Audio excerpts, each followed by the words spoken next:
that light, I would like to call on the next speaker for the session, Urvashi Prasad, former Director, Office of Vice Chairperson, NITI Aayog, to talk from the policy perspective on how the healthcare roadmap is panning out.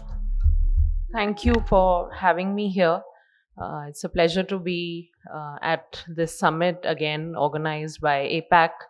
I've been at some of the previous summits, and they've always been very interesting discussions and very eminent speakers, of course. So I'll just make a few quick points to just set the stage after Dr. Seth has already spoken and highlighted some of the important issues. So, from the policy point of view, I think there's a few important shifts and trends that we've been seeing in the last few years, and of course, also impacted by COVID, as was mentioned. So, I think one is that we have had a very cure focused health system, a very hospital based health system. We focused much less on prevention, on public health, and there is still a lot that we have to do there, right from the investment in public health by the government. And when I say government, it's not just central government, but equally state governments. We really need to invest in public health, and that has many facets, right from the environment, right from the air we breathe, the water we drink, all of that, water, sanitation, everything is very, very important ultimately for public health.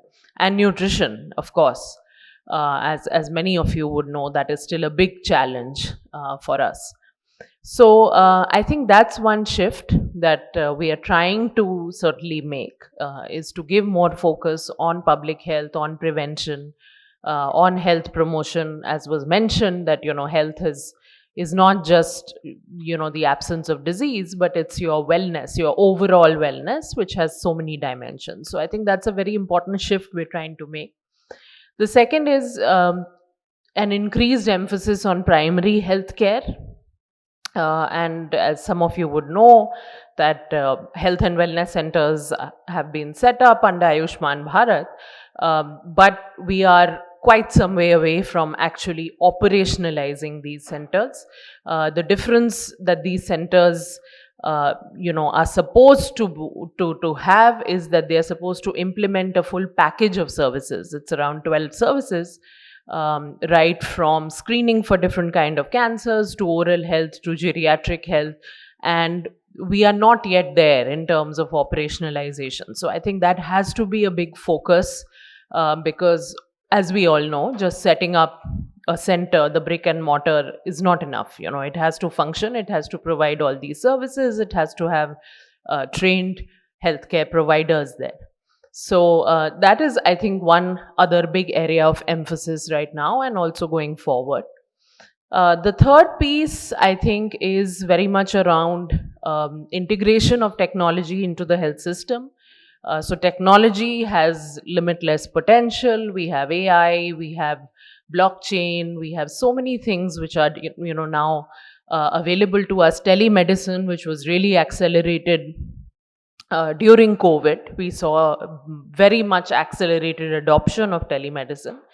But I think the challenge on digital, on tech for us is how do we integrate it meaningfully at every level of the health system, right from the primary health system, and then going to secondary, tertiary, etc. So I think that is something that in terms of implementation, still remains a big challenge for us, and that's something that we have to really focus on, both at the central level as well as the state level. And a few groups, I would say population groups, where we are increasingly talking about their health specifically. I think one is women's health. Women's health, looking at it much more comprehensively, going beyond reproductive health, because a lot of times historically programs have focused on women just from the reproductive angle, And clearly, women have all kinds of other issues, whether it's mental health, whether it's, osteoporosis. It's a whole host of issues. So we're trying to look at women's health more holistically now.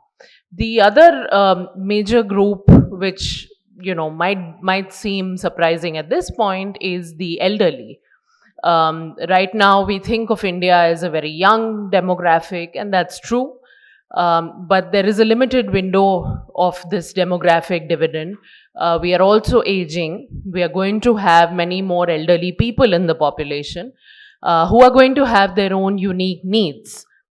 A lot of them, would have chronic conditions which would need regular monitoring, and so on and so forth. So I think that is also where tech comes in, where we can do remote monitoring, continuous monitoring, not just of elderly, but of any other populations that have the chronic diseases as well.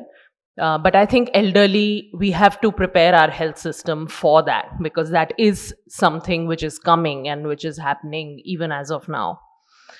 Finally, I would just say that on human resources for health, of course, we need more doctors, we need more specialists, and you would have seen a lot of initiatives by the government in the last few years, trying to push in that direction.